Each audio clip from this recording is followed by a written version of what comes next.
అనంతపురంలో అయితే MLA sir 4 సంవత్సరాల నుంచి అంతగా చేసిందేం లేదు కానీ ఏం లేదా?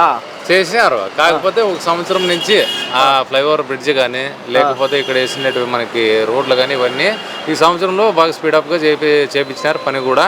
ఈసారి సార్ చేసిన పనితనం బాగా నచ్చి జనాలకు కూడా మళ్ళీ సార్ వైపు కొంచెం ముగ్గుందన్న. ఇప్పుడు ఎలక్షన్స్ వస్తున్నాయి కదన్నా, దగ్గుబాటి వెంకటప్రసాద్ గారు పోటీ చేస్తారు టీడీపీ పార్టీకి వెళ్ళి. చేస్తాను. ఆయనకి ఏమన్నా అవకాశం ఉంటుందా, లేకపోతే మళ్ళా అనంత వెంకటరామరెడ్డి గారికి అవకాశం ఉంటుందా? ఇప్పుడు దగ్గుబాటి వెంకటప్రసాద్ అంటే ఇప్పుడు కొత్తగా మనం వింటున్నాం కదా సార్. సార్ గురించి కూడా మనకేం తెలియదు అంతగా. అవకాశం ఇస్తే పాత అయిపోతుంది. కాకపోతే వీళ్ళు కొత్తలు కదా, మనకు తెలియదు వాళ్ళు. తెలియదు అంట.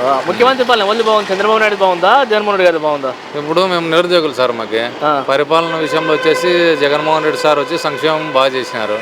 చంద్రబాబు సార్ ఉన్నప్పుడు కొంచెం డెవలప్మెంట్ పర్పస్ కానీ దేని గురించి ఎంప్లాయ్మెంట్ విషయంలో కొంచెం చేయడం వల్ల ఆ టర్మ్ లో అయితే ఆ పరిపాలన బాగుంది. ఇప్పుడు సంక్షేమ పరంగా అయితే బాగుంది. కొంచెం ఎంప్లాయ్మెంట్ కూడా సార్ చేస్తే బాగుంటుంది.